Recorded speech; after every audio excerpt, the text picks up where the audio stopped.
Evelina's stepmom sneered when Evelina inherited nothing. But then the Duke of Blackwood entered the room. His chilling words sliced through the tension. She inherits me, and I own everything. The room fell silent.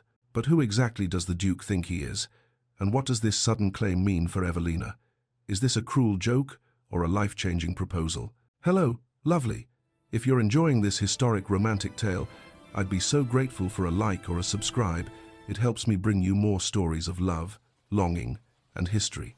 And if you're up for it, tell me in the comments where you're watching from. I read every note, and it always brings a smile to my face. Chapter 1. The Will Reading. The rain had not stopped for 3 days.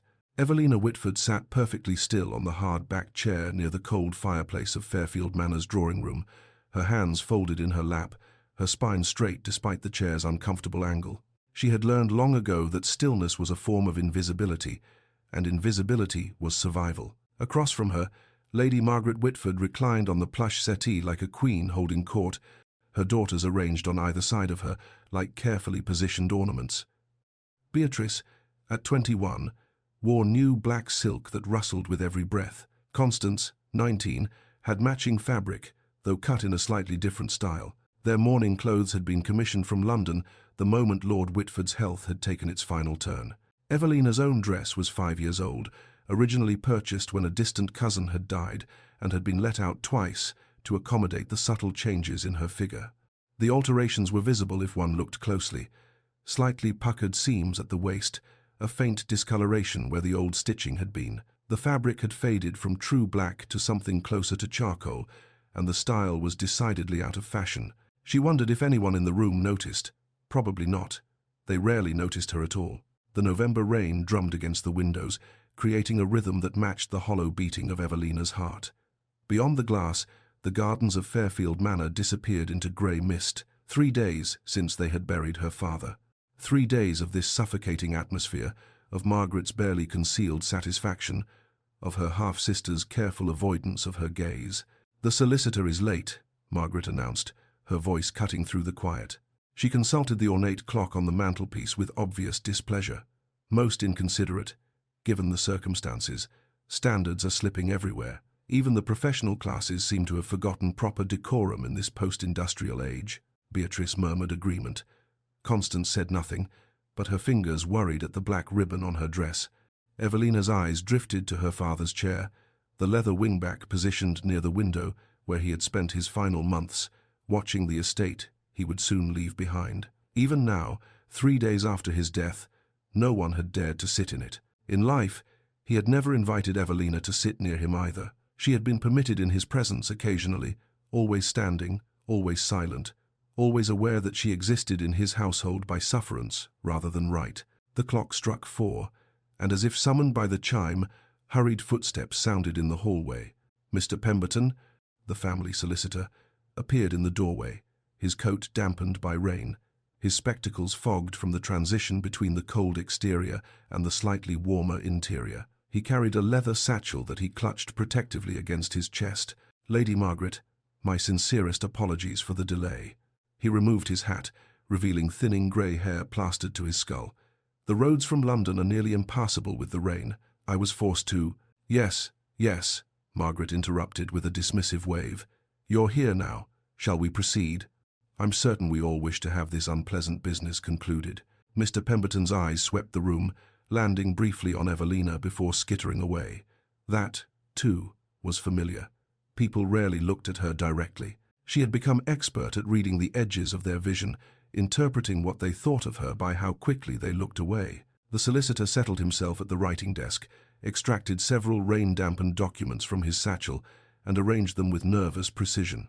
He cleared his throat twice before speaking. "The last will and testament of Edmund Whitford, Lord of Fairfield Manor, written in sound mind on the 15th of July, 1868, 4 months before his death." Evelina's hands tightened in her lap. 4 months during which he had been confined to his chair, his body failing but his mind still sharp. 4 months during which he might have summoned her, might have spoken to her, might have acknowledged her existence in some meaningful way. He had not. Mr. Pemberton read in a methodical drone, his voice rising and falling with practiced legal cadence. Fairfield Manor and its surrounding farms, over 2,000 acres of Hampshire countryside, were to pass to Beatrice's future husband, whoever that might be, with the provision that Beatrice would retain ownership should she remain unmarried. The London townhouse in Mayfair, along with its furnishings and an annual income of £3,000, was bequeathed to Constance. The investment portfolio, carefully accumulated over decades, was to be divided equally between his legitimate daughters. Evelina felt the words like small cuts. Legitimate. The implication hung in the air. There was an illegitimate daughter present, and she was something else entirely. Mr. Pemberton continued. Personal items were distributed with care. Lord Whitford's pocket watch to a military friend, his hunting rifles to a neighbour's son, his collection of books on estate management to a cousin. Even his favourite horse was mentioned, to be given to the stable-master who had cared for it these many years. For Evelina, nothing. Not her mother's wedding ring, which she knew existed because she had seen it once, pressed between the pages of a book in her father's study. Not the small watercolours her mother had painted of the estate gardens, which hung in a lesser hallway where no one of importance ever walked. Not even a token gesture, a book, a trinket, a single shilling to acknowledge that she had existed under his roof for 23 years. Nothing. The word rang in Evelina's mind with terrible finality. She had expected this, had known it would be thus, and yet the reality of hearing it spoken aloud in Mr. Pemberton's detached voice created a hollowness in her chest that threatened to consume her. Well, Lady Margaret said into the silence that followed the reading's conclusion. Her voice carried a satisfaction that she didn't bother to disguise. Well, Mr. Pemberton, I suppose that settles the matter of my late husband's earlier indiscretion. Evelina's jaw tightened. Earlier indiscretion, as if she were a youthful mistake, a forgotten debt, a regrettable transaction. Margaret turned to look at her directly for the first time that afternoon, and her smile was cold. She has received exactly what she deserves. Nothing. Beatrice studied her hands. Constance's cheeks flushed pink, but she said nothing. They had never been actively cruel to Evelina, had never joined their mother in her casual torments, but neither had they ever been kind. They had simply looked away, year after year, until looking away had become second nature. Evelina rose from her chair with the careful grace she had perfected over the years. She would not run. She would not cry. She had given Margaret the satisfaction of her tears once, at age 7, when she had been told she could not attend Beatrice's birthday celebration. She had learned then that tears only fed the woman's cruelty. "If you'll excuse me," Evelina said quietly, her voice steady despite the roaring in her ears. She turned toward the door, already planning her retreat to the servants' quarters, where Margaret had informed her she would be staying now that her father was gone. She would pack her few belongings, the worn dresses, the hidden books she had collected over the years, the sketch pencils she had purchased, with coins saved from managing the household accounts. Perhaps she could find a position as a governess, though without references it would be difficult. Perhaps the door swung open before she reached it. The man who entered was tall enough that he had to duck slightly beneath the doorframe. Rain had darkened his hair to black, and his morning clothes were perfectly tailored, emphasizing broad shoulders and a lean, powerful frame. But it was his face that arrested Evelina's movement, sharply handsome, with high cheekbones and a jaw that might have been carved from marble. His eyes, ice blue and penetrating, swept the room with the confidence of someone accustomed to command. The room fell silent. Even the rain seemed to quiet. Lady Margaret rose from the settee, her expression shifting rapidly from irritation to recognition to something approaching nervousness. "Your Grace," she said, her voice suddenly honey-sweet. "We were not expecting, that is. What an unexpected honor." The Duke of Blackwood, for Evelina, knew who he must be, even having never met him. There was no mistaking that bearing. That presence did not acknowledge Margaret's flustered greeting. His ice-blue eyes continued their scan of the room, passing over the solicitor, the half-sisters, the empty chair, until they landed on Evelina. She felt the weight of his gaze like a physical thing. No one had looked at her so directly in years. She found she could not look away. "I see I've arrived at an opportune moment," Alexander Sinclair said. His voice was cold, precise, each word clipped with aristocratic authority. He turned to Margaret. "Lady Margaret, you've made an error in your accounting." Margaret's false smile faltered. "Your Grace, I assure you, the will was quite clear. Mr. Pemberton has just finished reading." "Miss Whitford inherits me," Alexander interrupted, his voice cutting through her protest like a blade through silk. "And I own everything." The words hung in the air like a thunderclap. Evelina's mind struggled to process what she had heard. Inherits him? What could that possibly mean? She had never met this man, had never even heard his name mentioned in connection with her father, and yet he stood here, in the drawing room of Fairfield Manor, making pronouncements about her inheritance with absolute certainty. Mr. Pemberton had gone pale. His papers slipped from his fingers and scattered across the desk. "Your Grace, I don't understand." "You will," Alexander said simply. His eyes had not left Evelina. Shortly, Margaret had recovered enough to attempt indignation. "Your Grace, this is highly irregular. The will has been read, properly witnessed, and filed. Whatever claim you believe you have is ironclad," Alexander finished. He finally looked away from Evelina to address Margaret directly, and his expression could have frozen fire. "I have documents that supersede this will. Documents that establish Miss Whitford's rightful inheritance. Documents that I will be more than happy to have my solicitors present to yours, though I suspect Mr. Pemberton may already be aware of certain complications." The solicitor made a sound halfway between a cough and a whimper. "What documents?" Margaret demanded, her voice rising. "Edmund never mentioned. Lord Whitford wrote to me in July," Alexander said, 4 months before his death, the same month, I note, that he drafted this will. Interesting timing, wouldn't you say? Beatrice and Constance exchanged confused glances. Evelina remained frozen near the door, afraid that if she moved, this strange dream would shatter, and she would wake to find herself still sitting on that hard chair, still receiving nothing, still invisible. Alexander turned back to her. "Miss Whitford, I apologize for the dramatic nature of my arrival. I had hoped to reach Fairfield before the will was read, but the roads—" He gestured vaguely at his rain-dampened clothes. "I trust we can discuss the particulars of your inheritance in more comfortable circumstances. If you'll permit me." Evelina found her voice, though it came out barely above a whisper. "I don't understand." Something flickered in Alexander's ice-blue eyes, an expression too quick to name. "I know. I will explain everything. You have my word." "Your word means nothing if the law—" Margaret began. "The law," Alexander said, his voice dropping to a temperature that made the cold drawing room feel tropical by comparison, "is entirely on my side, Lady Margaret, as you will discover. Now, if you'll excuse us, Miss Whitford and I have much to discuss." He extended his hand toward Evelina. She stared at it strong, elegant, offered with such certainty, and felt the world tilt beneath her feet. This morning she had woken knowing she had nothing. This afternoon she had had that nothing confirmed. And now this stranger, this duke, stood in the drawing room offering her. What? His hand? An inheritance? Himself? "Miss Whitford inherits me, and I own everything." The words echoed in her mind, impossible and yet spoken with such absolute conviction that she found herself believing them despite their impossibility. Evelina had spent 23 years learning to be invisible, to take up no space, to expect nothing and receive less. She had mastered the art of survival through silence and stillness. But as she looked at Alexander Sinclair's outstretched hand, as she felt the weight of his ice-blue gaze that saw her, truly saw her, something long dormant stirred in her chest. She took his hand. His fingers closed around hers, warm despite the November chill, steady and sure. She felt calluses that spoke of a man who did more than sign documents and attend balls. His grip was firm but gentle, respectful of her autonomy, even as it offered support.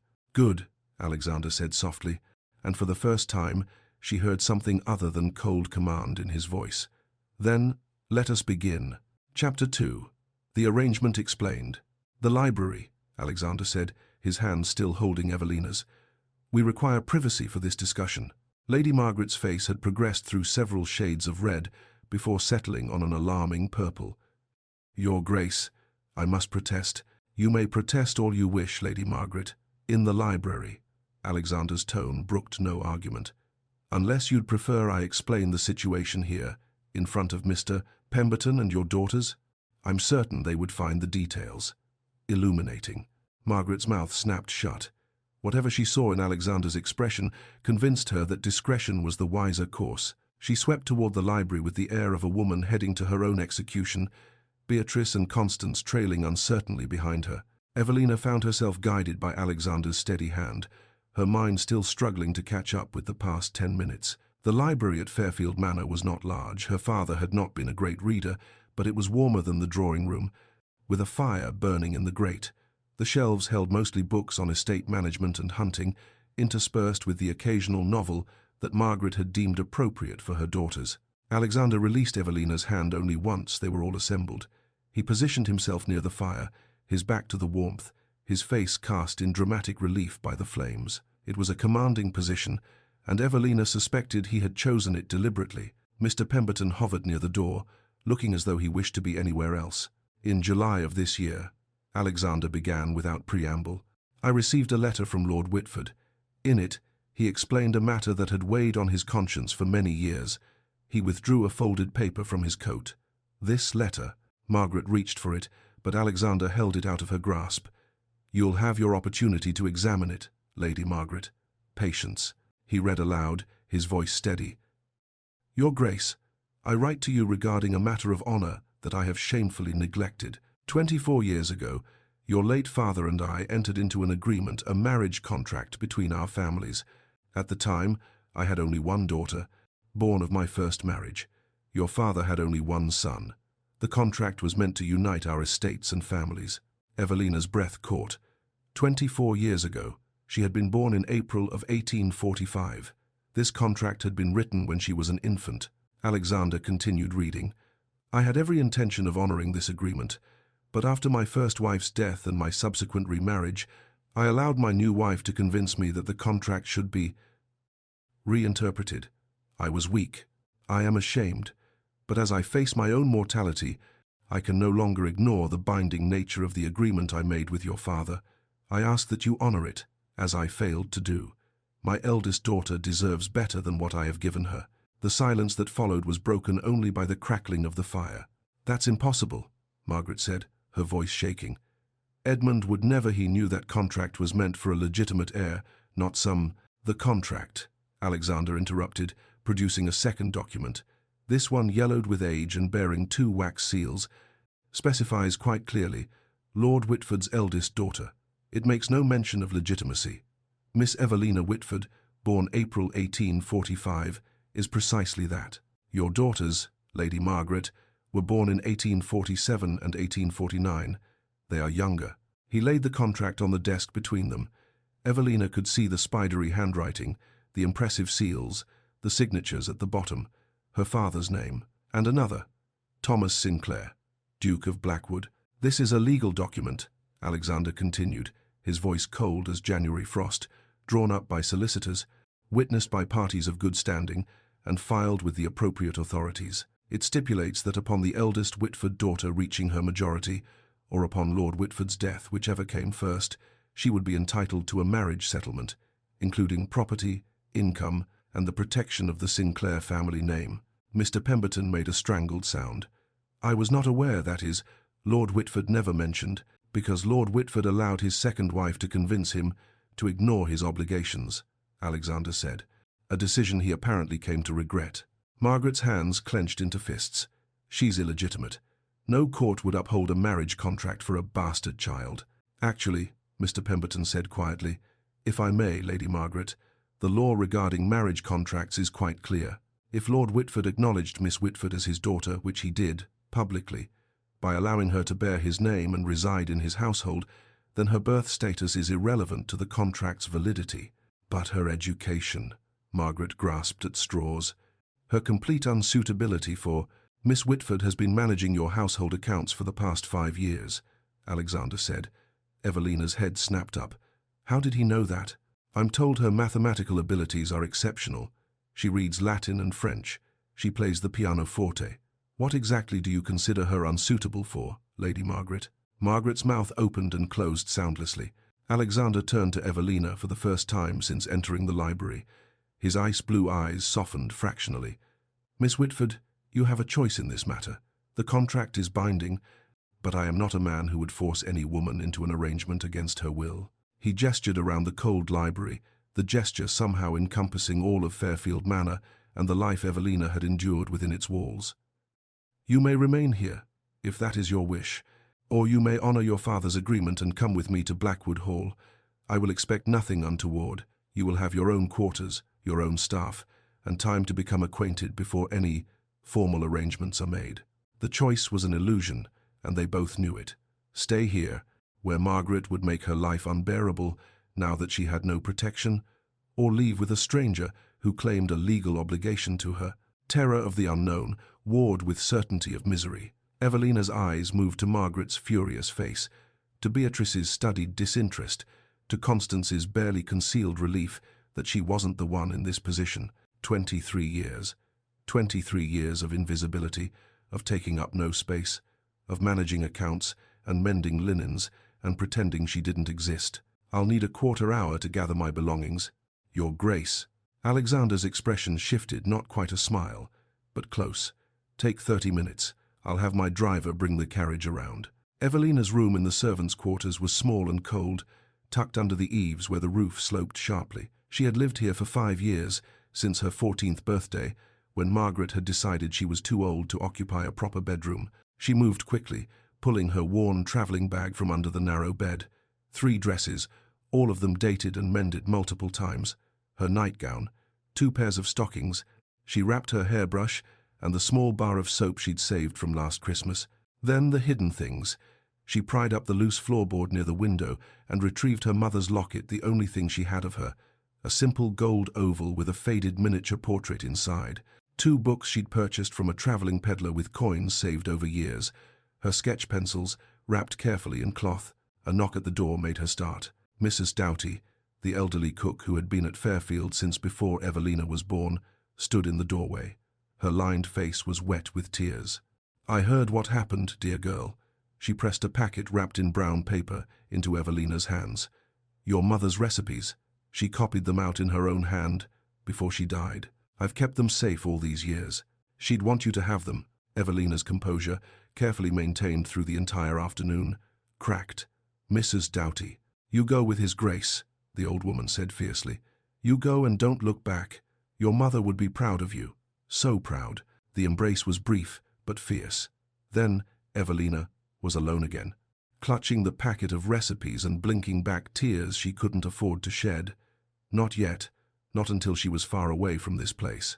The carriage was elegant, bearing the Sinclair crest on its door, a falcon in flight. The interior was lined with burgundy velvet, and oil lamps cast a warm glow against the gathering November darkness. Alexander handed her in with the same careful courtesy he'd shown since his arrival, then took the seat across from her. The driver called to the horses, and with a lurch, they were moving. Evelina watched through the rain-streaked window as Fairfield Manor receded into the mist, the only home she'd ever known, the place of her every unhappy memory, disappearing behind her. The reality of what she'd done settled over her like a cold blanket. She had left. She was in a carriage with a man she'd met less than 2 hours ago, a man who claimed he owned everything and that she somehow inherited him. The absurdity of it made her feel light-headed. Your Grace, she said quietly, her voice barely audible over the rattle of wheels on the rutted road. Why now? If this contract existed, why wait until my father died? In the lamplight, Alexander's face was all sharp angles and shadows. He was silent for so long she thought he might not answer. Your father asked me to wait, he finally said. He hoped Lady Margaret might soften toward you. He believed that given time, she might come to see your value. A bitter laugh escaped Evelina before she could stop it. He was wrong. Yes, he admitted as much in his final letter. Alexander's jaw tightened. He was a weak man who made weak choices. But in the end, he tried to do right by you. And you?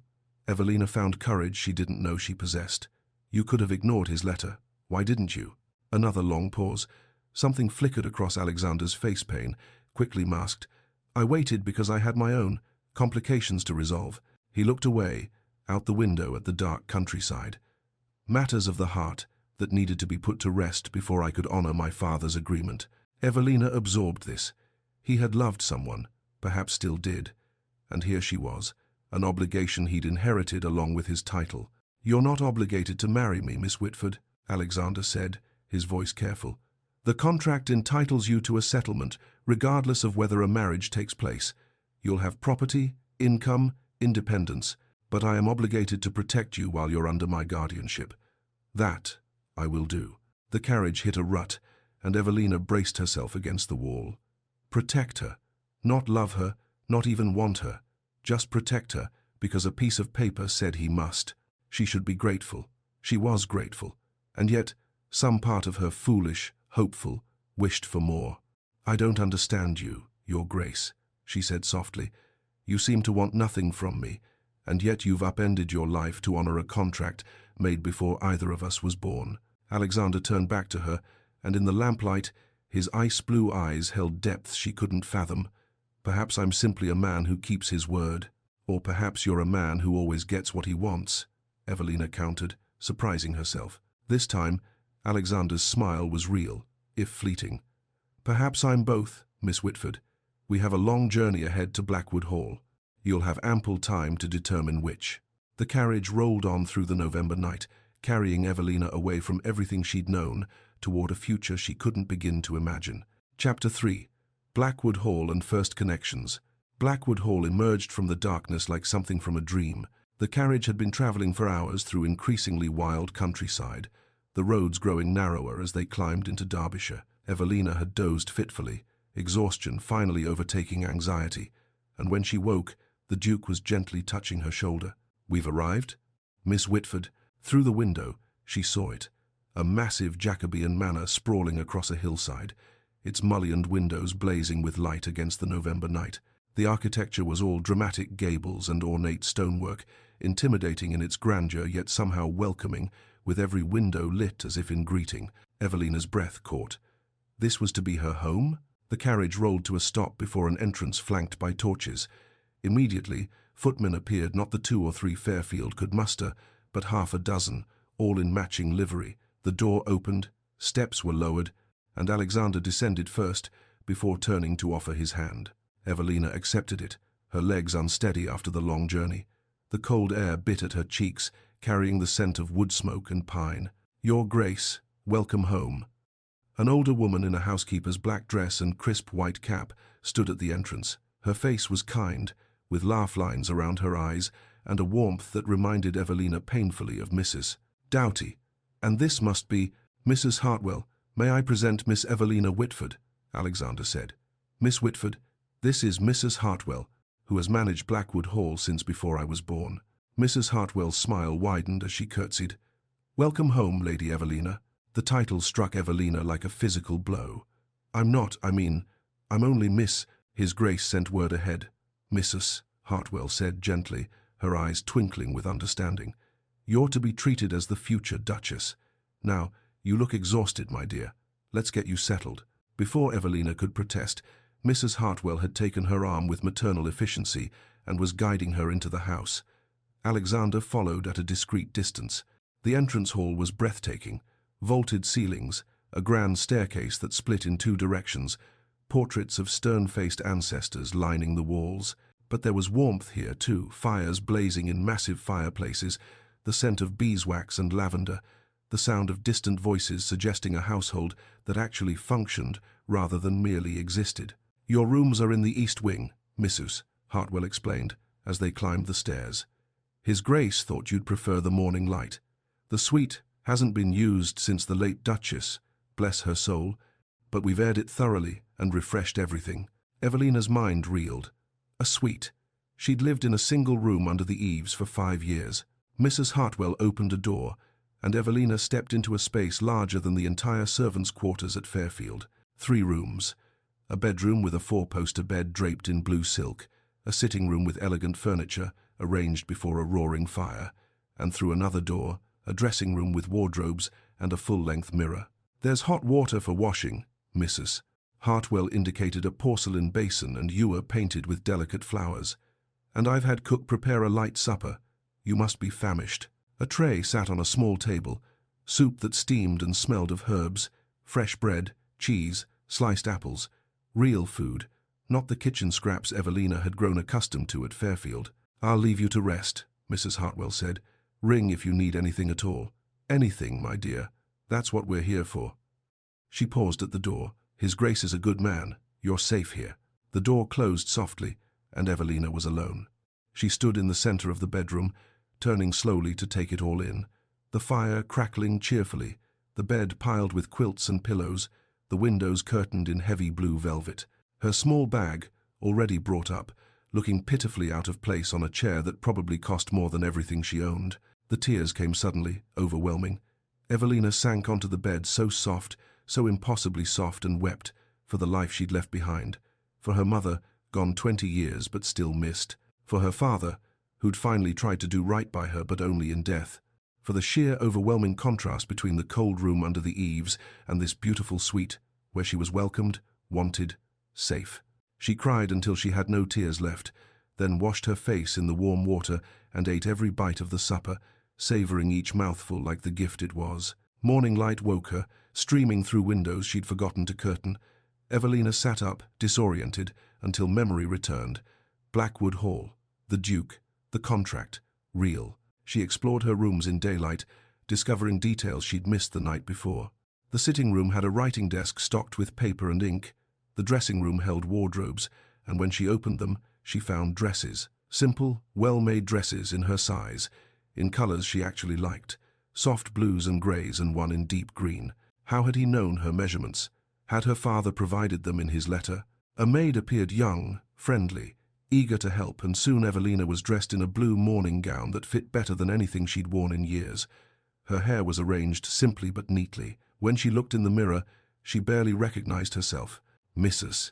Hartwell collected her for breakfast, leading her to a small dining room far more intimate than the grand hall she'd glimpsed the night before. Alexander was already there, seated at the head of the table with correspondence spread before him and a newspaper folded beside his plate. He rose immediately when she entered. "Miss Whitford, I trust you slept well?" "Very well, Your Grace. Thank you." The formality felt strange after their frank conversation in the carriage. He gestured to a chair. "Please, help yourself to whatever you'd like." The sideboard held more food than Evelina had seen in months.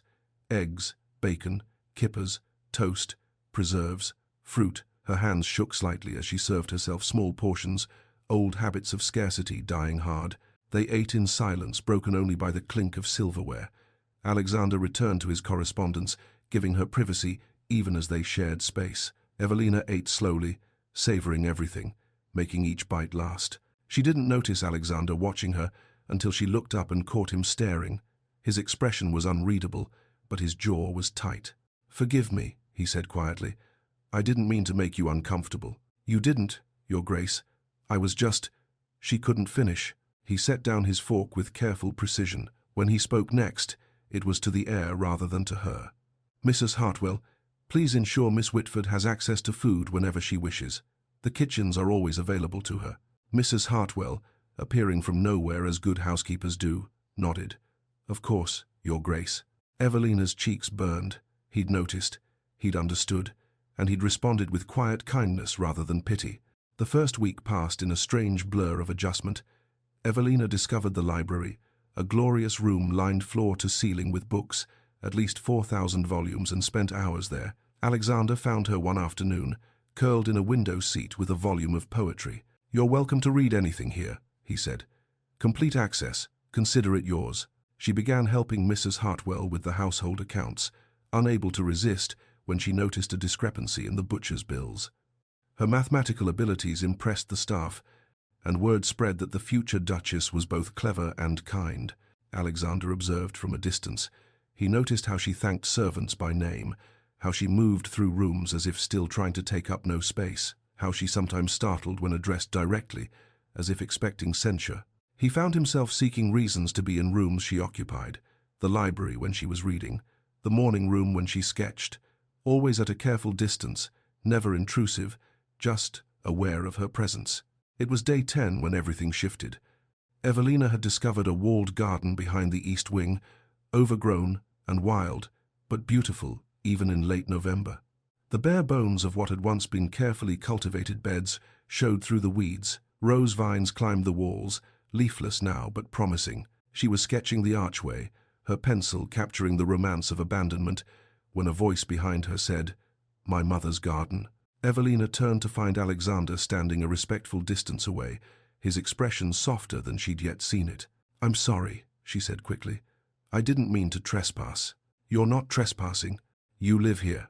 He moved closer, studying her sketch. "You're talented. Self-taught," she admitted, From a book I found in Fairfield's library. May I? He gestured to the stone bench beside her. She nodded, and he sat, maintaining proper distance but close enough that she could smell sandalwood and something uniquely him. My mother loved this garden, Alexander said, his voice distant with memory. She spent every spare moment here. After she died, 5 years ago, I couldn't. I let it go wild. What was she like? Warm, kind, everything my father was not. His jaw tightened. He was a cold man who valued duty above all else. On his deathbed, his command to me was, marry strategically. The Sinclair name must be maintained at all costs. Evelina absorbed this. But you haven't married.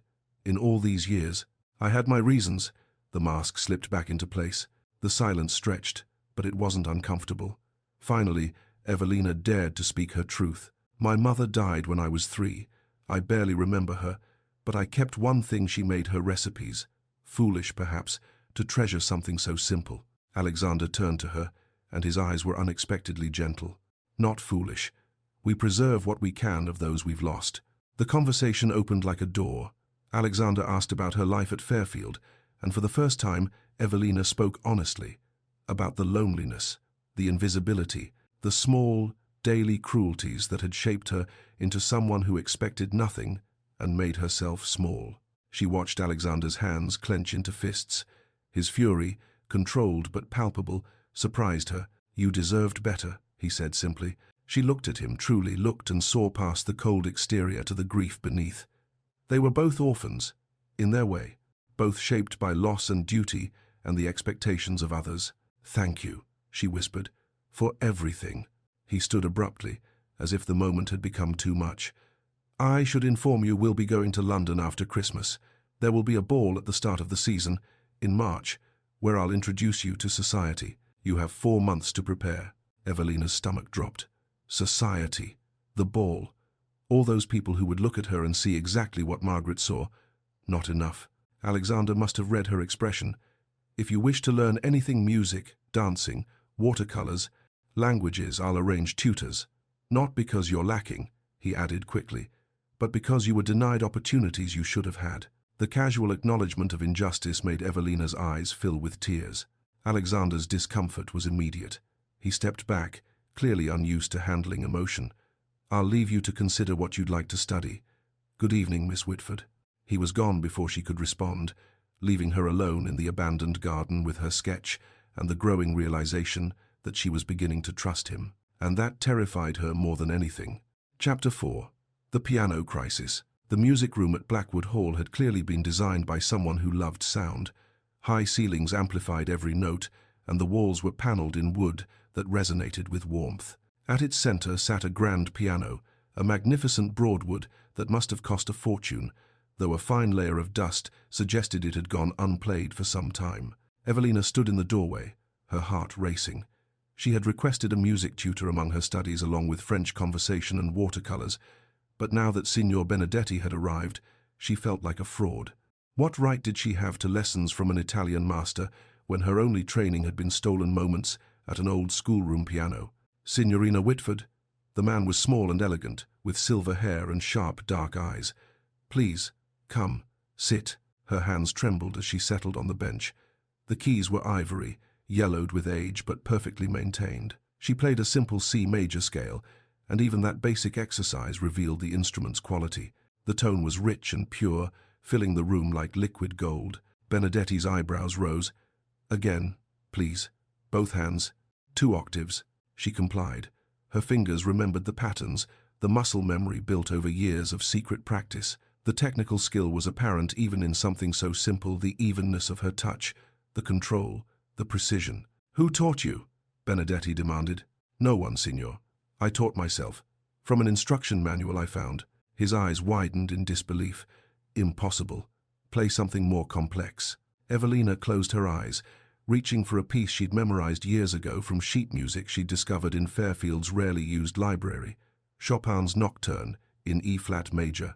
Her fingers found the opening notes, and the music poured out achingly beautiful, full of longing and sorrow, and all the feelings she'd never been allowed to express in words. There were small technical errors, she knew, places where her self-teaching had failed her, where a proper instructor would have corrected her fingering or her phrasing. But the emotion was there, raw and honest, turning the music room into a confession booth. When the final notes faded, silence hung in the air like smoke. "Signorina," Benedetti's voice was rough with emotion, "you are remarkable. With proper training, you could have been a concert pianist. Could have been." The words settled over Evelina like a shroud. All those lost years, all that potential wasted because Lady Margaret had deemed music an accomplishment for real ladies only. "We begin immediately," Benedetti declared. "There is much work to do, but you have the gift. The rest is merely technique." Unknown to Evelina, Alexander had been standing in the hallway when she played the Chopin. He'd been passing by, intending to review some papers in his study, when the music had stopped him in his tracks. It was achingly beautiful, full of longing and loss and a yearning so profound it made his chest tight. He'd stood frozen, transfixed, as the melody wove through him like a living thing. When the music ended, he found himself pushing open the door before conscious thought intervened. Evelina startled at his entrance, half rising from the bench. "Your Grace, I didn't know. I apologize if I disturbed. Why did you stop playing?" The words came out more sharply than he intended. "I didn't know anyone was listening. I'm sorry. You didn't disturb me. Play something else." She hesitated, glancing at Benedetti, who nodded encouragement. Then she turned back to the piano and began again, this time something lighter. Mozart, perhaps, but still imbued with that same emotional honesty. Alexander watched her transform. The guarded woman who moved through Blackwood Hall like a ghost, always trying to take up no space, disappeared. In her place was someone lost in beauty, someone free and unafraid and utterly herself. When she finished, he had to clear his throat before speaking. "Did they forbid you to play at Fairfield?" "Not exactly." Evelina's hands rested on the keys, not quite touching. "But Lady Margaret said it was presumptuous for someone of my station to waste time on accomplishments meant for real ladies." The cold fury that swept through Alexander was becoming familiar. Every day he learned some new cruelty that woman had inflicted, some new way she'd tried to diminish Evelina's spirit. "She was wrong," he said, his voice hard, "about everything." That evening, Alexander was in his study when the express letter arrived. He recognized the seal immediately, his estate manager in Cornwall, and marked urgent. The news was grim. One of the tin mines had collapsed. 3 men dead, their families now destitute. Potential legal liability that could cost the estate thousands. Tensions running high among the workers, threatening wider unrest. He needed to leave immediately. Cornwall was a 4-day journey in good weather, longer in December. He'd be gone at least 2 weeks, possibly more. He found Evelina in the library, curled in her usual window seat with a book. She looked up when he entered, and her smile, small but genuine, did something strange to his heart. "Miss Whitford, I'm afraid I must leave Blackwood tomorrow. Estate business in Cornwall. A mine collapse." The fear that flashed across her face was quickly masked, but he'd learned to read her. "Of course, Your Grace. I'll be perfectly fine. You think I'm abandoning you?" "No, your business is obviously important. Lives are at stake." He moved closer, drawn by something he didn't quite understand. Closer than was proper, close enough to see the green flecks in her eyes. "Miss Whitford, Evelina, I am coming back. You're safe here. Mrs. Hartwell and the staff will care for you, and I've left instructions with my solicitor. If you need anything, anything at all, send word." She looked up at him, and he saw the vulnerability she tried so hard to hide. Years of abandonment had taught her not to trust promises. "I've never broken my word," he said quietly.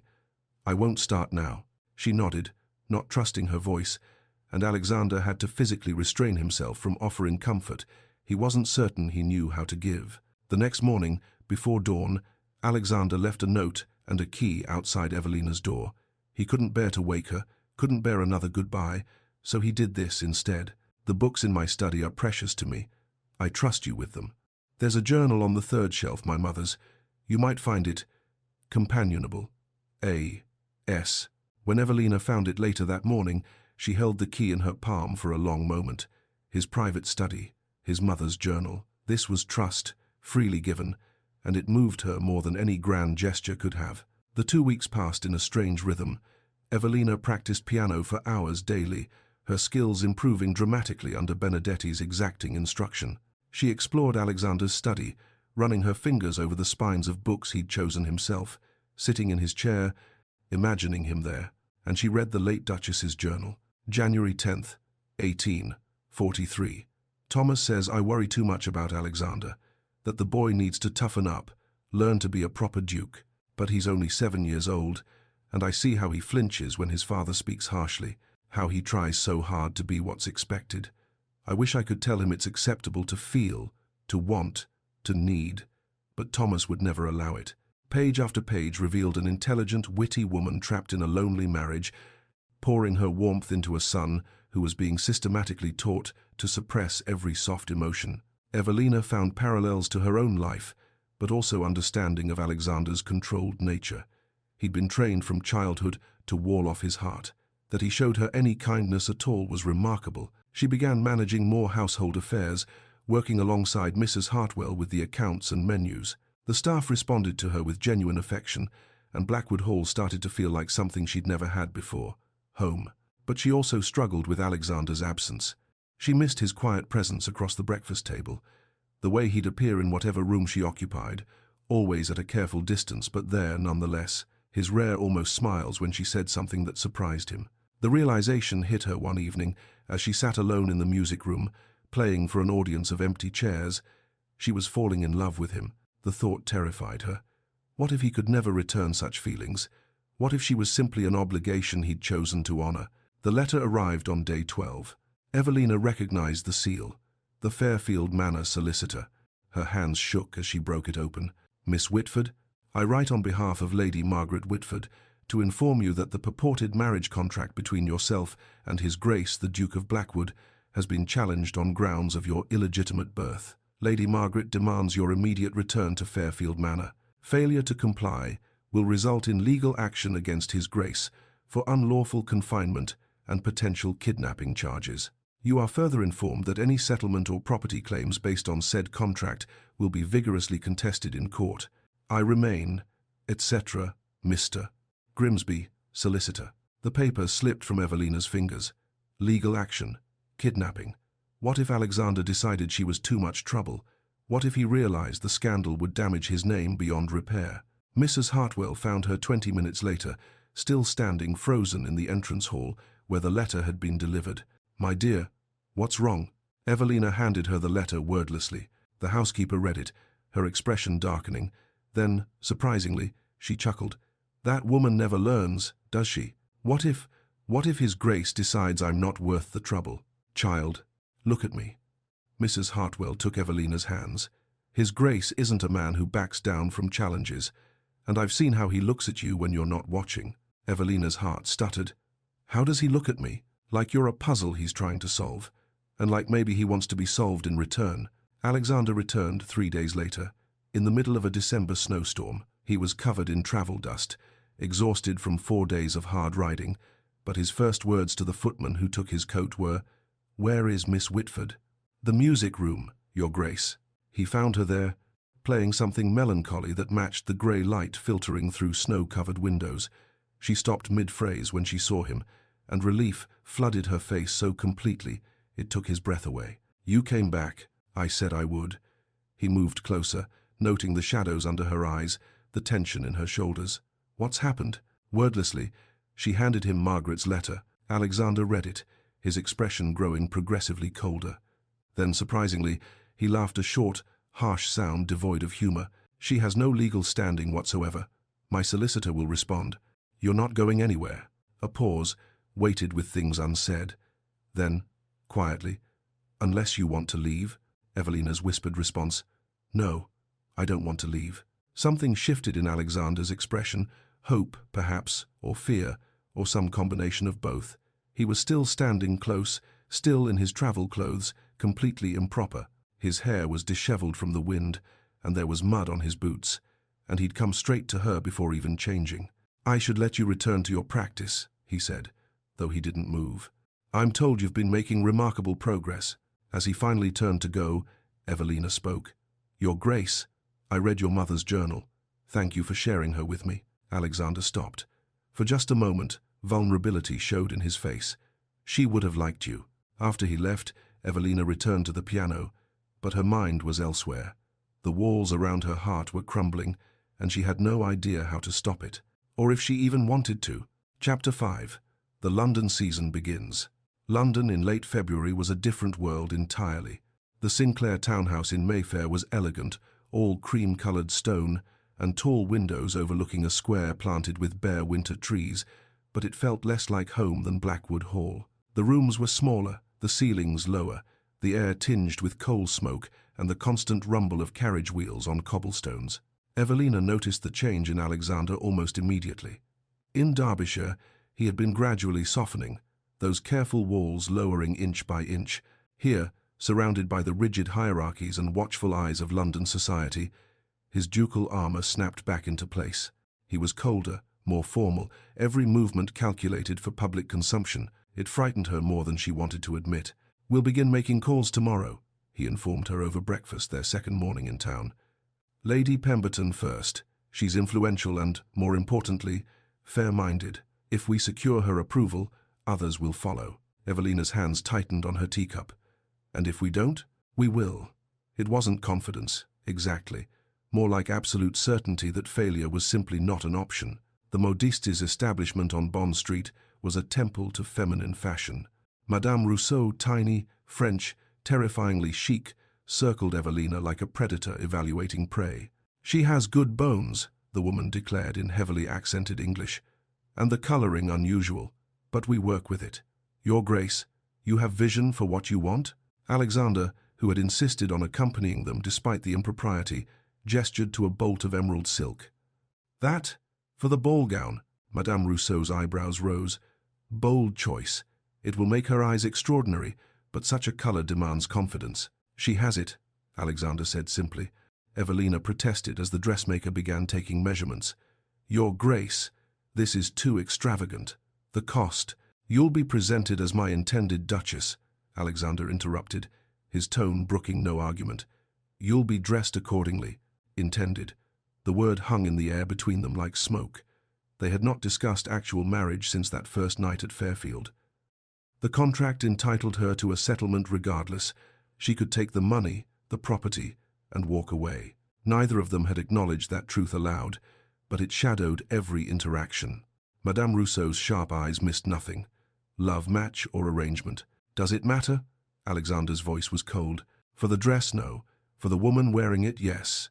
The modiste smiled knowingly. "Don't worry, Your Grace. I make her beautiful either way." Lady Pemberton's drawing room was packed when they arrived the following Tuesday. Evelina recognized the tactical nature of the invitation. Immediately this was a test, designed to evaluate her under pressure. Lady Pemberton herself was 60, handsome rather than beautiful, with intelligent eyes and a reputation for progressive politics. She greeted Evelina warmly enough, but the other women in attendance were less welcoming. Lady Ashford, rail-thin and dripping diamonds.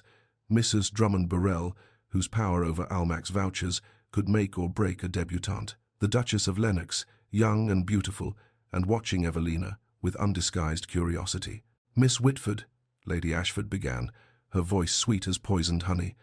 "And where are your people from?" "Hampshire, Lady Ashford." "How interesting. And your mother's family?" The trap was obvious. Evelina chose honesty over evasion. "My mother died when I was 3. I know little of her family." "I understand your father was Lord Whitford, of Hampshire." Lady Ashford's smile sharpened. "I don't recall a Whitford daughter being presented." The implication was clear as crystal. Illegitimacy, scandal, unsuitability. Evelina met the woman's eyes steadily. "My father valued privacy in his family matters, Lady Ashford, as do I." "Privacy?"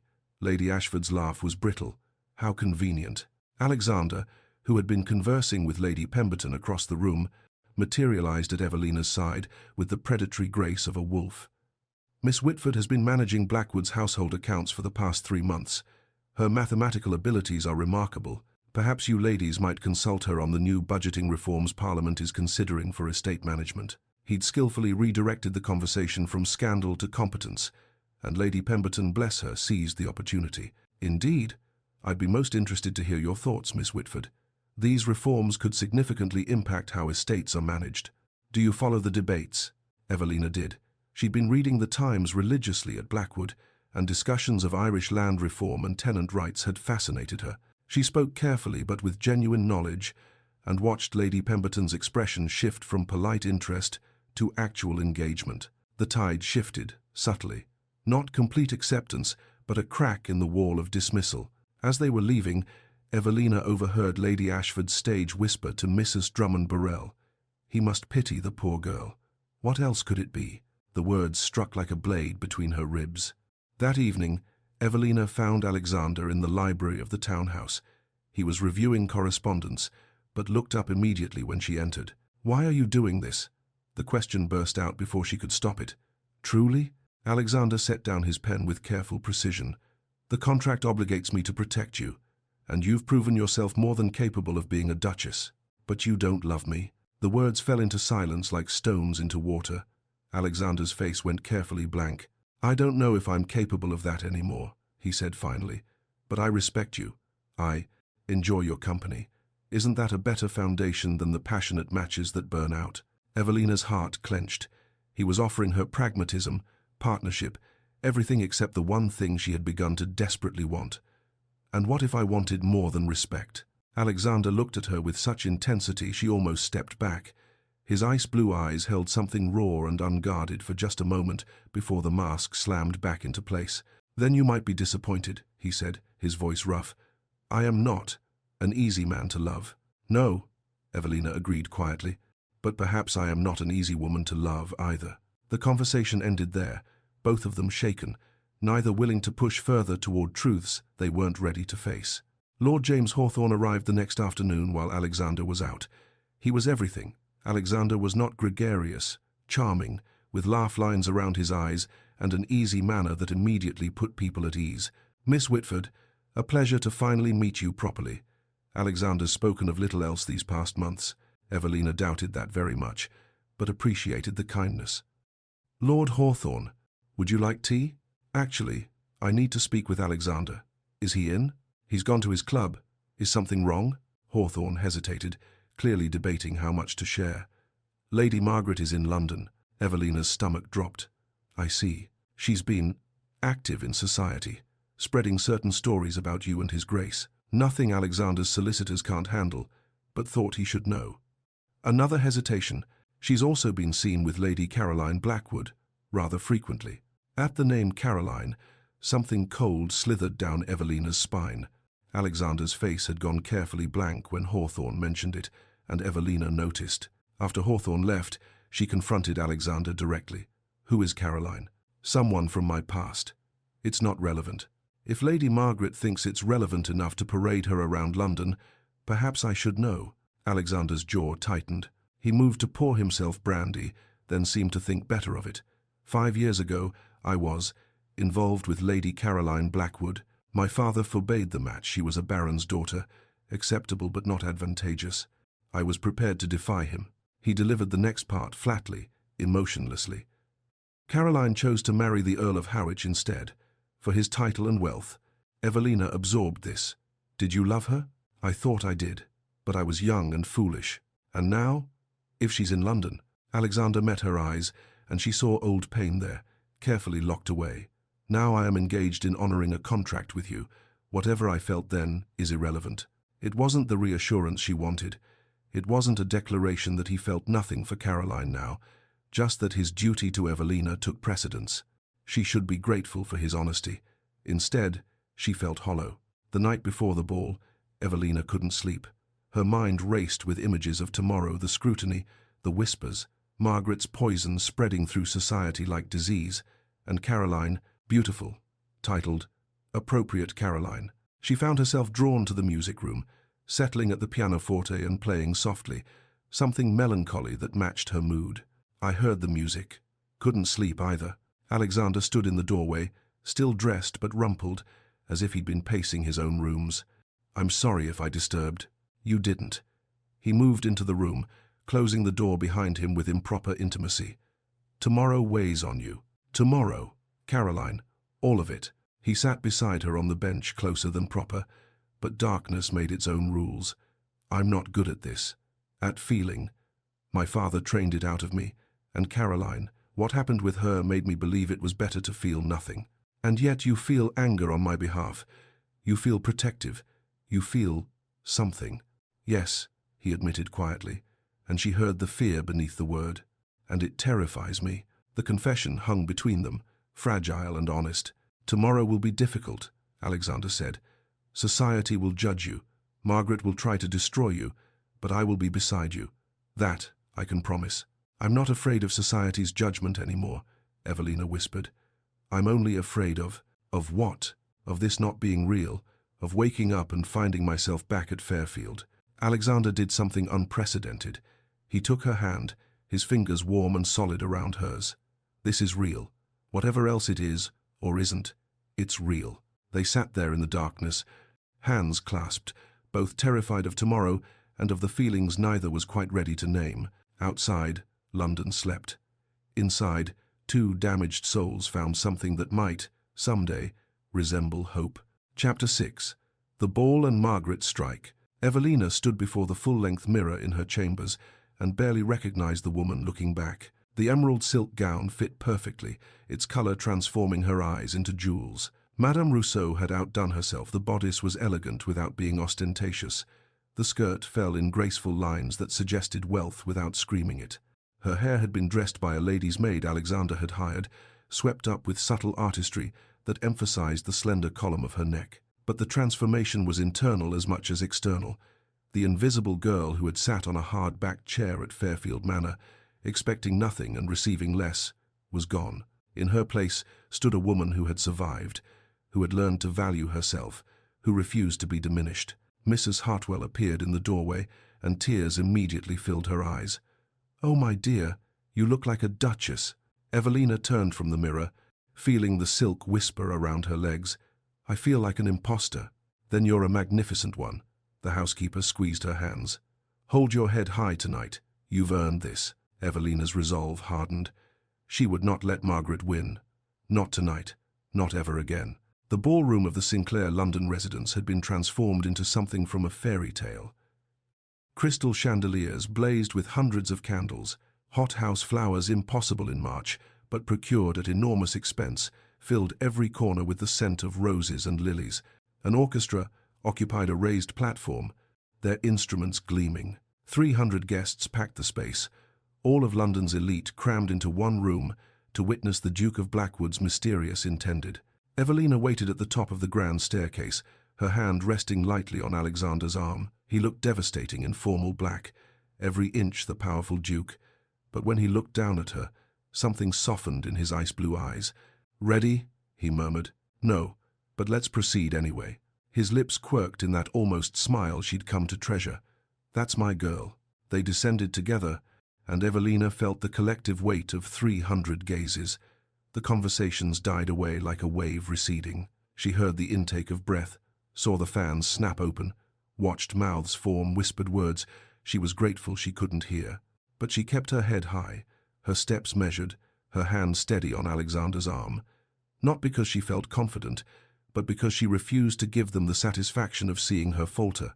At the bottom of the stairs, Alexander led her to the receiving line. His voice carried across the suddenly silent ballroom. "Lady Evelina Whitford, my intended bride."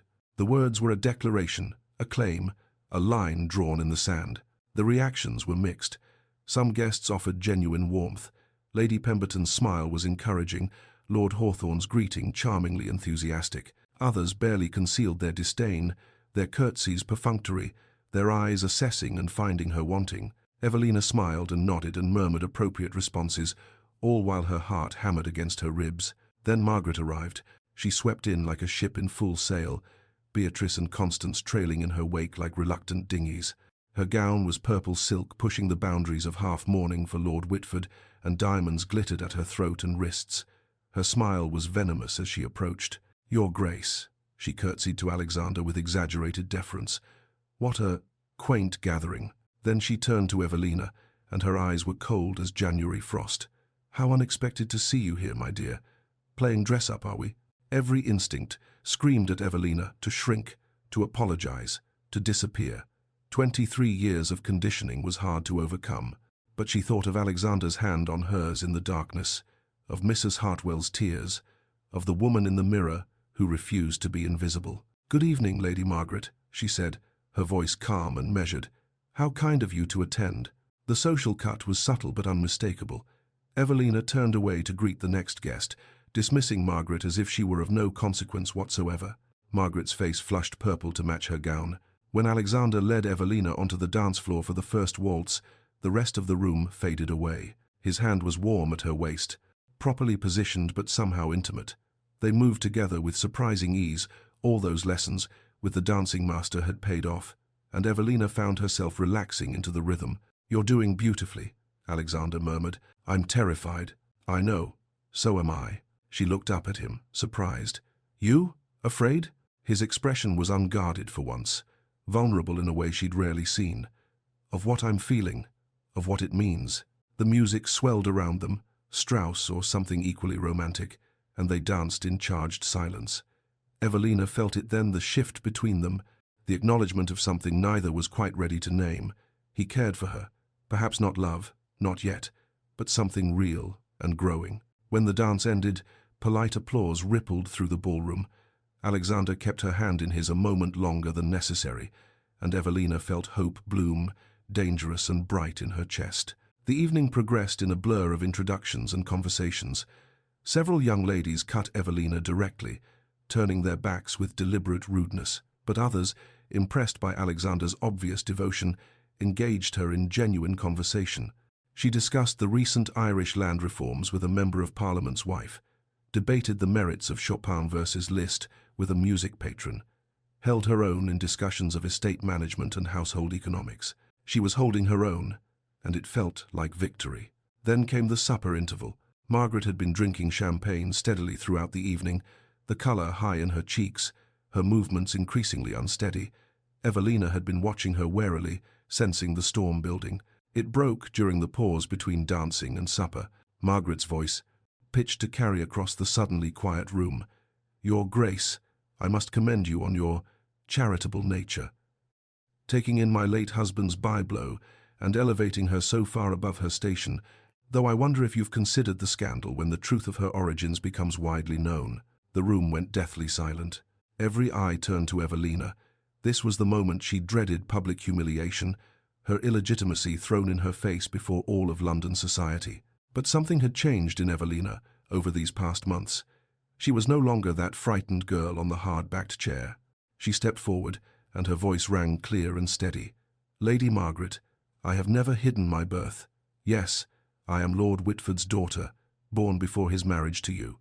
But my father acknowledged me, provided for me, and made arrangements for my future. If there is shame in my existence, it is not mine to carry." She paused, letting the words sink in. "I have spent my life being told I am less than others because of circumstances beyond my control. But the Duke of Blackwood sees me for who I am, not the circumstances of my birth. I am grateful for his regard, and I will endeavour to be worthy of it." Stunned silence greeted her words. Then, unexpectedly, Lady Pemberton began to applaud. Others joined in tentatively at first, then with growing enthusiasm. Not everyone, not even most, but enough to shift the tide.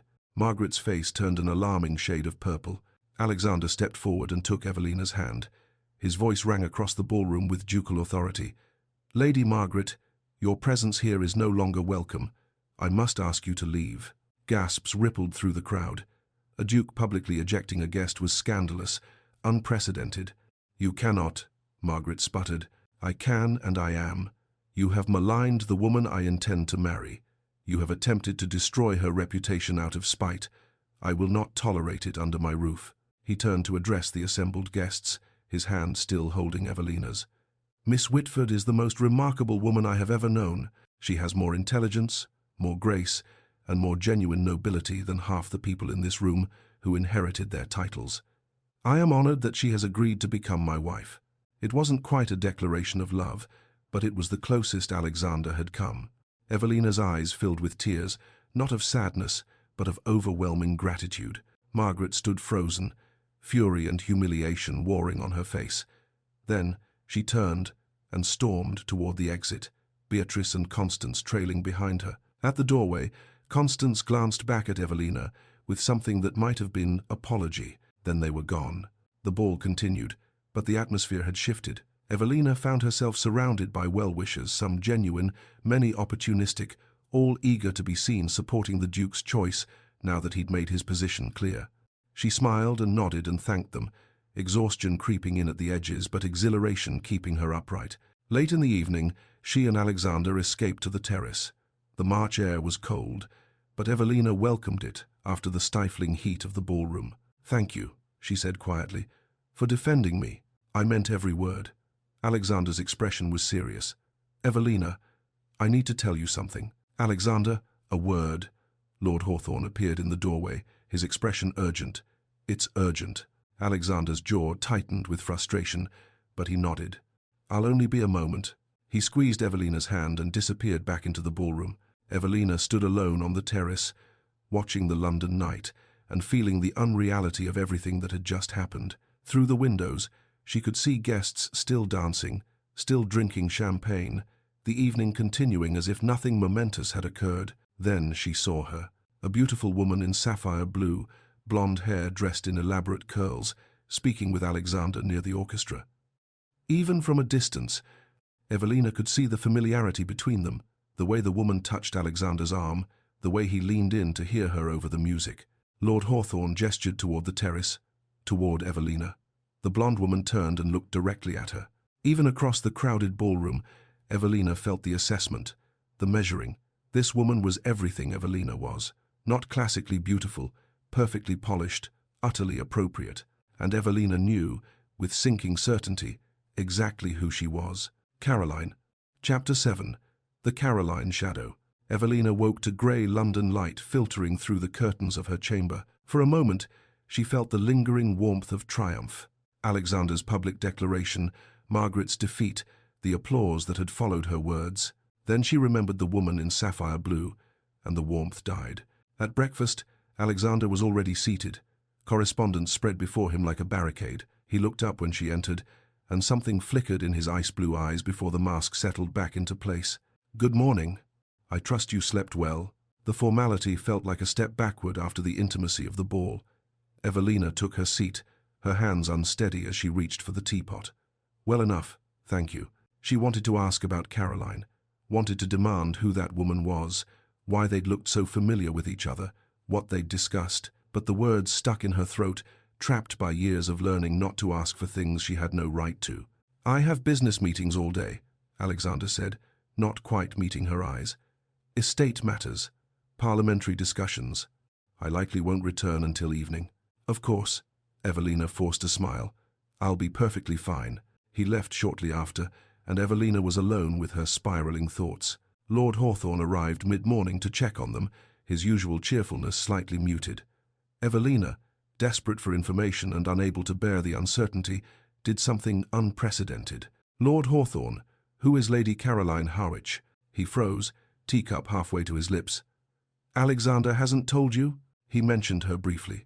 Someone from his past. But last night, she was here, and they seemed... She couldn't finish. Hawthorne set down his cup with careful precision. "I don't wish to betray Alexander's confidence. Please, I need to understand." He studied her for a long moment, then sighed. Caroline was Alexander's. Well, they were very close 5 years ago. His father forbade the match. She was a baron's daughter, acceptable but not advantageous enough for a duke. Alexander was prepared to defy him. Evelina's heart sank. But she married someone else, the Earl of Harwich, for his wealth and title. Hawthorne's expression was carefully neutral. Her husband died 6 months ago, no children. She returned to London this season, a very wealthy widow. The implication was clear. Caroline was free now, free, wealthy, and socially appropriate. "She's expressed regret about her choice," Hawthorne added quietly. 5 years ago. Evelina felt cold despite the fire blazing in the grate. "She wants him back. What she wants and what Alexander wants are different things." Hawthorne leaned forward, his expression earnest. "Alexander is not the same man he was 5 years ago. You've changed him, Miss Whitford. I've known him since Cambridge, and I've never seen him as alive as he's been these past months."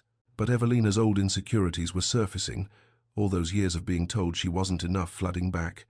Or perhaps I've merely been a distraction, something to occupy him until what he truly wanted became available again. "I don't believe that," Hawthorne said firmly, "and neither should you."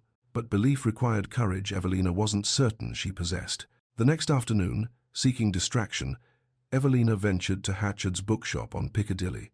The familiar scent of leather and paper usually soothed her, but today her mind was too restless to settle.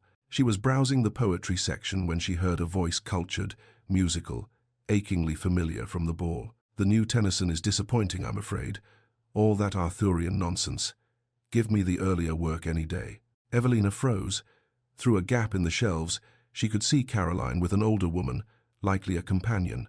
Up close in daylight, Caroline was even more beautiful than she'd appeared in the ballroom. Golden hair, dressed in perfect ringlets. Porcelain skin, without a single flaw. Features that could have been sculpted by a master. Everything Evelina was not. She should leave, should flee before Caroline noticed her. But something pride, perhaps, or stubborn courage, kept her rooted in place. "Miss Whitford, isn't it?" Caroline had seen her, was moving toward her with a graceful glide that made Evelina acutely conscious of her own ordinary gait. "We weren't properly introduced last night," Caroline continued, her smile warm but her eyes assessing. "How rude of me. I'm Caroline Howich, Lady Howich." Evelina managed a curtsy. Caroline dismissed her companion with a subtle gesture. "I'd like a word with Miss Whitford in private, if you don't mind." The older woman withdrew, and Evelina found herself trapped by social convention in a quiet corner of the bookshop. "You must think me terrible," Caroline began, her tone conversational. "Perhaps I am. I made a choice 5 years ago, security over love.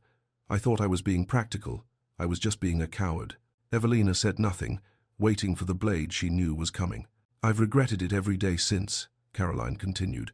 "My marriage was empty, and now that I'm free, I return to find Alexander has moved on." She tilted her head, studying Evelina like a curiosity in a museum. "I won't pretend to understand what he sees in you. No offense intended, but you're not. Well, you're not what anyone expected." The subtle cruelty beneath the polite words was masterful. Evelina felt it like a physical blow, but refused to show it. "No," she agreed quietly. "I'm not. But perhaps that's precisely the point. I don't want Alexander for his title or his wealth. I care for the man beneath all that." Caroline's laugh was like crystal breaking. "How romantic. But you must realize he loved me. Deeply. That kind of first love doesn't just disappear." She leaned closer, her perfume expensive and cloying. "I'm not trying to hurt you, Miss Whitford. I'm trying to save you from humiliation. When Alexander realizes he can have what he truly wanted all along, where will that leave you?" Evelina's devastation was complete, but she maintained her composure. "If you'll excuse me, Lady Howich." She turned to leave, but Caroline's voice followed her. "He hasn't told you he loves you, has he?" The arrow hit its mark with devastating precision. Evelina fled. Back at the townhouse, Evelina's composure shattered. She stood in her chamber, Caroline's words echoing endlessly. "He hasn't told you he loves you." He hadn't. In all these months, through all their conversations and shared moments, Alexander had offered her protection, respect, partnership, but never love. What if he was only with her because of the contract? What if, given the choice given Caroline, beautiful and appropriate, and the woman he'd once loved, he would choose differently? Evelina pulled her traveling bag from the wardrobe and began to pack. Her hands shook, but she forced herself to continue. Better to leave now, with some dignity intact, than to wait and be cast aside. "What are you doing, child?" Mrs. Hartwell stood in the doorway, her expression alarmed. "I can't compete with her," Evelina whispered, tears streaming down her face. "With what they had, with first love and beauty and everything, I'm not." "You're not competing," Mrs. Hartwell said firmly, crossing the room to take Evelina's hands.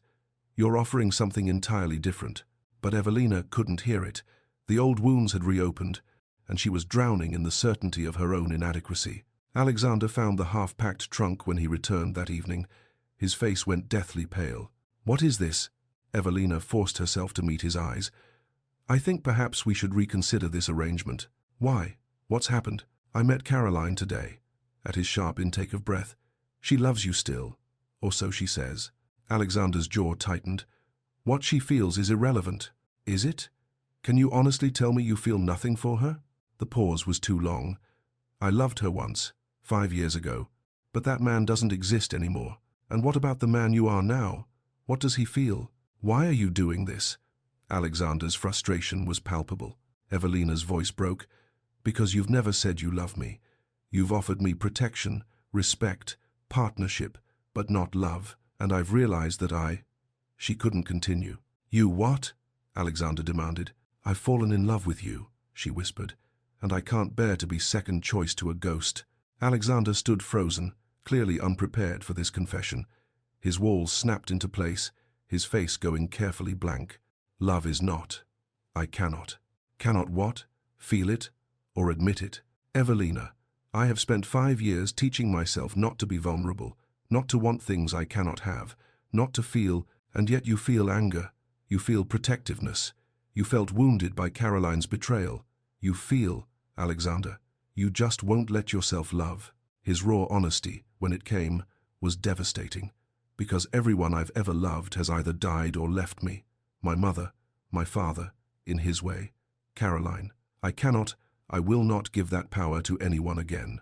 Then I cannot marry you, Evelina said, her heart breaking, because I won't spend my life loving someone who refuses to love me back. That's not fair. Life isn't fair. I learned that at 3 years old. I need time, Alexander said finally, to think. Take all the time you need. I'll be here until you decide. He left, and Evelina collapsed onto the bed, sobbing. The letter arrived near midnight, slipped under her door by a servant. Evelina recognized the expensive stationery, the elegant handwriting. Miss Whitford, I thought you should know Alexander came to see me this evening. We talked for 2 hours. Whatever he decides, I hope you understand. Some bonds cannot be broken. C. H. Evelina's world shattered completely. She made her decision. In the morning, she would leave. Chapter 8. Confrontations and Revelations. Dawn broke grey and cold over London. Evelina had not slept. She finished packing by candlelight, her movements mechanical, her mind numb. Everything she owned fit into one small trunk and a travelling bag. 23 years of existence, reduced to this.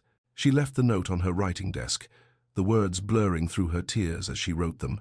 Your Grace, I release you from all obligations. The contract can be dissolved. Thank you for your kindness these past months. I will never forget it. E.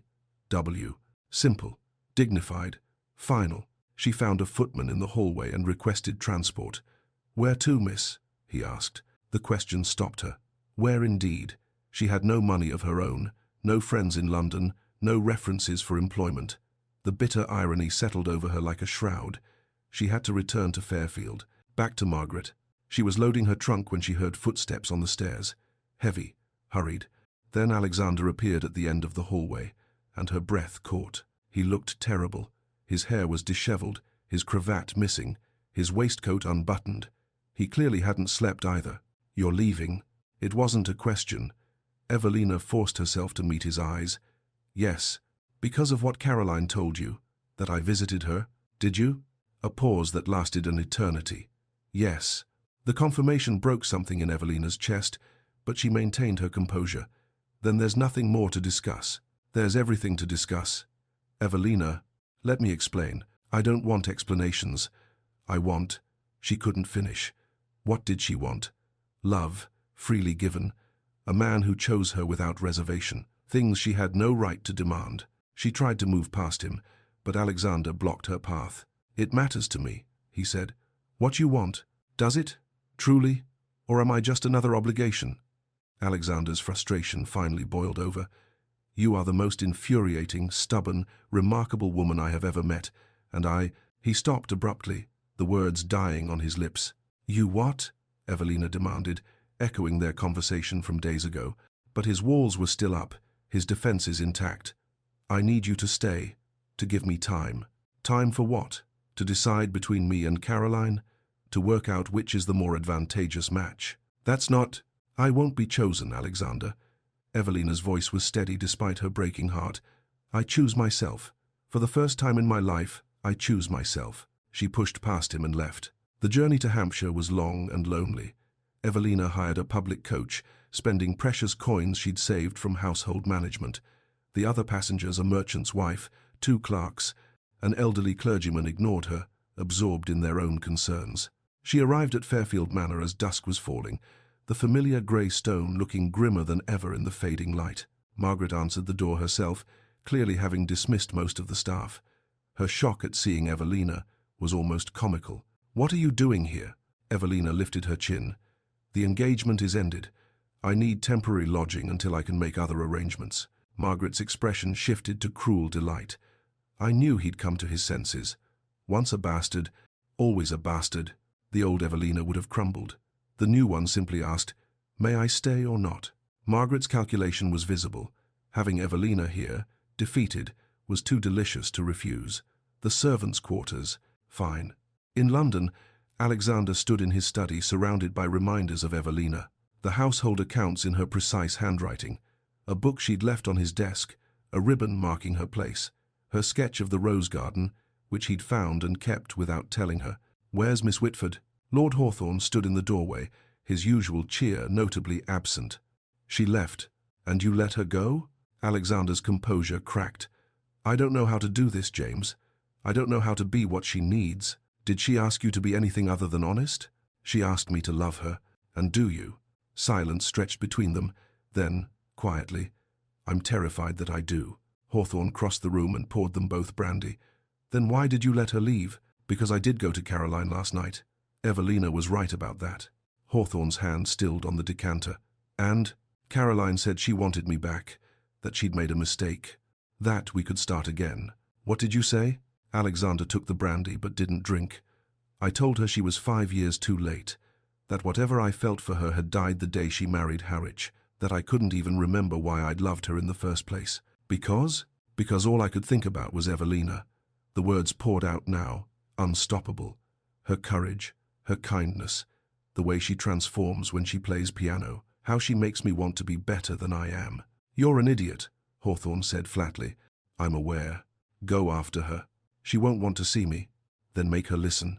Alexander arrived at Fairfield Manor that evening, travel-worn and desperate. He pounded on the door with enough force to wake the dead. Margaret answered, her face draining of colour when she saw him. "Your Grace, I didn't. She doesn't wish to see you." "Let her tell me that herself." Margaret's desperation was palpable. She was losing control again, and she knew it. But she had one final card to play. "You think you're so noble, rescuing her, but she was never yours to rescue. That marriage contract you found? It's fraudulent." Alexander went very still. "Explain." "My husband's solicitor and I created it. After Whitford contacted you last summer, he was dying, guilty, wanted to provide for his bastard. We knew you'd honor an old family contract, so we made one." The truth settled over Alexander like ice water. There had never been an original agreement between the fathers. "Why are you telling me this now?" Margaret's smile was venomous. "Because you have no legal obligation to her. You're free. Take your Caroline and leave Evelina to her proper place." "And what," came a voice from the shadows, "is my proper place, Lady Margaret?" Evelina stood in the doorway to the servants' hall. She'd heard everything. Alexander saw devastation flash across her face before she mastered it. But instead of breaking, Evelina stood taller. 23 years, she said, her voice ringing with quiet power. 23 years you've tried to make me believe I'm worthless, that I don't deserve love, respect, or even basic dignity. Because it's true." "No," Evelina cut her off. "It was never true. I survived you. I survived neglect and cruelty and constant diminishment. And I discovered something. My worth doesn't come from a contract, or a father's acknowledgement, or even a duke's protection." She looked directly at Margaret. "It comes from me, from who I am, from what I've endured and overcome." Then she turned to Alexander. "You owe me nothing. The contract is void, as she says. You're free to choose Caroline or anyone else." "Evelina." "But I'm free too. Free from you," she looked back at Margaret, "and your poison. I'm leaving Fairfield, and I will never return." Margaret's fury exploded. "Leave? And go where? You have nothing." "I have myself." Evelina's smile was small but genuine. "That's more than you ever gave me, and it's enough." She turned toward the door. "Evelina, wait, please." She paused, but didn't turn. Alexander's voice was raw, stripped of all ducal composure. "The contract may be fraudulent, but what I feel isn't. I went to Caroline last night to end whatever ghost still lingered. I told her I couldn't love her because I was in love with someone else." Evelina turned slowly. "I'm in love with you," Alexander said. "I have been for months, I think, but I was too afraid and too stupid to see it. You said I won't let myself love you were right, but I'm trying. I'm here. I'm telling you." Tears streamed down Evelina's face. "How can I believe you? Because I'm standing here, terrified, telling you the truth. Because I'm asking no, begging you to give me another chance. And if I can't, if I'm too hurt, then I'll wait. I'll prove it. Every day for the rest of my life if necessary." Margaret's screech cut through the moment. "This is absurd. She's nothing. No one." Alexander never took his eyes off Evelina. "She's everything." Evelina stood between her past and her future. Trust versus self-protection. The familiar pain of disappointment versus the terrifying possibility of hope. But she'd learned something these past months. She was brave. She was worthy. She could risk. "I love you," she told Alexander, "but I won't be a replacement for anyone. You're not. You never were. And I need you to work on letting me in, on not running when things are difficult." "I will. I promise." She took a step toward him, then another, then yes. "I'll give us another chance." Alexander closed the distance and took her hands in his. "Thank you." He kissed her then, tender and full of promise and relief. Their first kiss, witnessed by a furious Margaret whose protests faded into blessed irrelevance. When they finally pulled apart, Evelina was smiling through her tears. "Take me home?" "Always," Alexander said. "Always." Chapter 9. True Inheritance. Evelina woke to sunlight streaming through the windows of her chambers at Blackwood Hall, the light golden and warm, with the promise of late April. She lay still for a moment, savoring the quiet, before memory returned. Today was her wedding day. She rose and moved to the window. Below, the rose garden sprawled in full bloom, pink and white and crimson blossoms covering every vine and bush. Alexander had begun its restoration the day after their reunion at Fairfield, hiring a small army of gardeners to reclaim what had been lost. It was his wedding gift to her, he'd said, a symbol of things once dead now blooming again. A knock at the door, and Mrs. Hartwell entered bearing a breakfast tray and wiping away happy tears. "Your wedding day, my dear girl." Evelina embraced the housekeeper, this woman who had shown her kindness when she'd expected none. "Thank you for everything." As she ate, Evelina reflected on the journey that had brought her here. 5 months ago, she'd been the invisible girl on the hard-backed chair, inheriting nothing, expecting nothing, worth nothing in the eyes of those who should have loved her.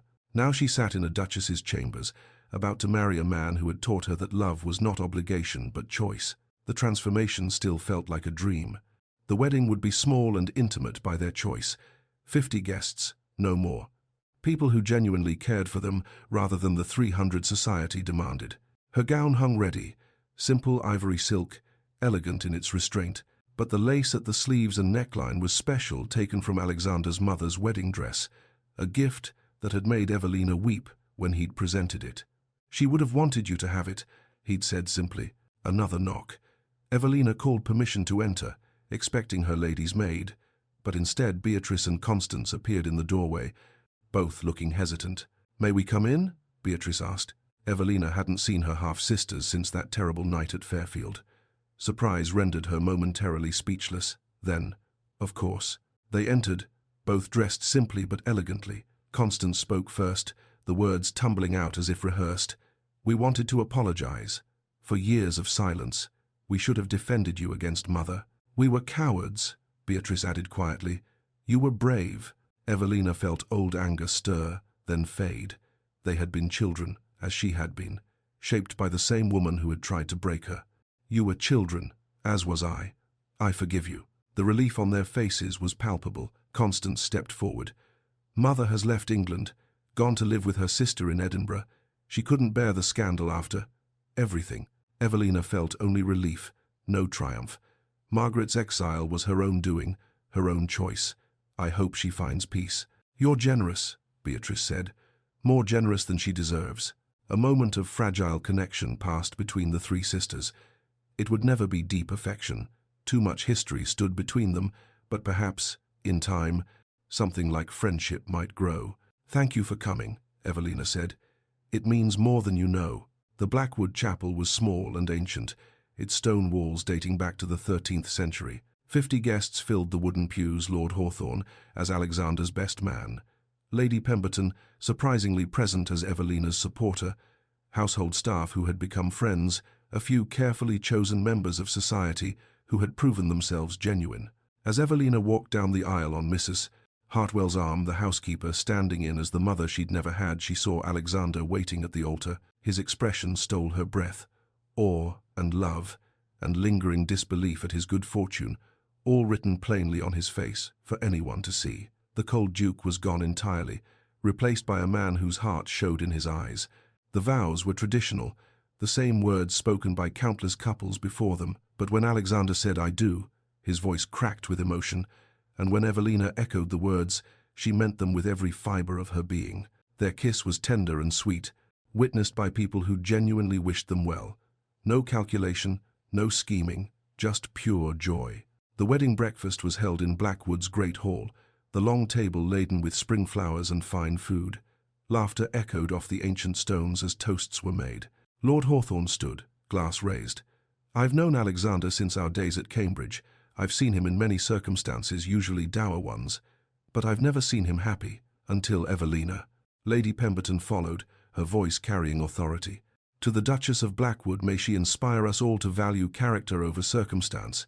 She has certainly inspired me." Then, at Alexander's request, Evelina played the piano. She'd composed a piece herself over the past weeks, pouring into the music everything she felt. Sorrow transformed to joy, loneliness becoming connection, winter yielding to spring. When the final notes faded, there wasn't a dry eye in the hall. After the breakfast, Alexander took Evelina's hand and led her to his study. "I have something for you, a wedding gift." He handed her a sheaf of legal documents. Evelina recognized the seal of his solicitor and began to read. Fairfield Manor had been purchased by the Sinclair estate. "Why would you?" she began, confused. "Keep reading," Alexander urged gently. The next document outlined the transformation. Fairfield was to be converted into a home and school for young women in difficult circumstances. Girls like Evelina, illegitimate, orphaned, displaced, denied opportunities through no fault of their own. They would be educated, trained in useful skills, given the tools to build independent lives. The home would be called the Whitford Foundation. Evelina's tears came fast and unstoppable. "You're transforming my prison into someone else's salvation." "Our salvation," Alexander corrected, taking her hands. "I want to run it together. Your vision, your compassion, your understanding of what these girls need, they should benefit from all of it." "This is more than I ever dreamed," Evelina whispered. Alexander smiled. "You dreamed too small. From now on, we dream together." Late afternoon found them in the rose garden, seated on a stone bench, surrounded by blooming flowers. The guests had departed, the household settled into evening, quiet, and they were finally, blissfully alone. "Do you remember what you said that first day?" Evelina asked. "She inherits me, and I own everything." Alexander's lips quirked. "I was trying to sound commanding. Did it work?"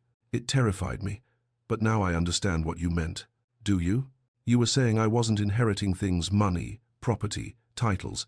I was inheriting a partnership, a life." Alexander took her hand, threading their fingers together. "And I inherited you, your strength, your grace, your capacity for forgiveness. You brought me back to life." "We inherited each other," Evelina said softly. "Yes, and that's worth more than any estate or fortune." They sat in comfortable silence, watching the sun paint the sky in shades of rose and gold. "I want children," Alexander said eventually. "Eventually." "If you do," Evelina smiled. "Eventually. But let's enjoy this first, just us." "Agreed." He paused. "I need to tell you something. About the contract." "What about it?" "I knew it was fraudulent within a week of receiving it." Evelina turned to stare at him. "What?" "My father's papers were meticulous. There was no record of any agreement. I had my solicitor investigate immediately. He confirmed the forgery." "Then why?" "Because your father's letter was genuine. His love for you, his regret, his desperation to protect you, that was all real. The contract might have been fake, but his intent was true. And when I saw you that day at Fairfield, so dignified in your pain, I knew I wanted to honor what he couldn't do in life." Evelina absorbed this revelation. "So you never owed me anything?" "No. Everything I did by choice. Even falling in love with me? Especially that." His smile was tender. "Though I fought it terribly. And now I surrender gladly." As twilight deepened, they returned to the house.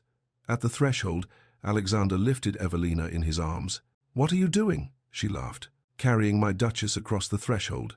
Tradition." I thought you hated tradition. I'm learning to appreciate certain ones. He carried her inside, into warmth and light. In the great hall, the household staff had assembled, all wearing broad smiles. "Welcome home, Your Grace, Mrs. Hartwell said, her voice thick with emotion. And for the first time, Evelina truly felt it. This was home. Not because of the grand rooms or the ancient title, but because she was loved, valued, and free to be completely herself. Alexander set her down gently, keeping his arm around her waist. "Happy?" he asked quietly. She looked up at him, at the life they'd built from nothing, at the future stretching before them bright with possibility. "More than I ever thought possible." "Good, because I intend to spend the rest of my life making you happier still."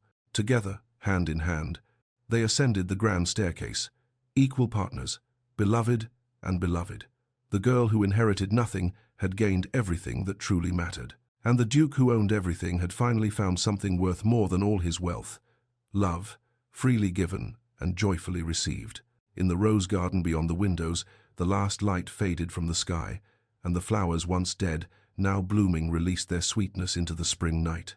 And so, the girl who inherited nothing discovered she'd inherited everything that truly mattered: love, dignity, and the courage to choose herself. If Evelina and Alexander's journey touched your heart, please show your support by hitting that like button. It helps more people discover these stories of hope and second chances. What did you think of Evelina's transformation, or Alexander's struggle to open his heart? Share your thoughts in the comments below. I love reading every single one, and your insights often inspire future stories. Don't forget to subscribe to Lyra's Romance Stories and ring that notification bell so you never miss a tale of love conquering the odds. Every week, I bring you new historical romances filled with strong heroines, brooding heroes, and the happy endings we all deserve. Up next, you might enjoy The Duke's daughter called her Mummy, and it made him break his vow never to love again. Just click the cards appearing on your screen now. Until our next story, remember, your worth is not determined by what others give you, but by who you choose to become. Thank you for spending this time with me. Sweet dreams, dear listeners.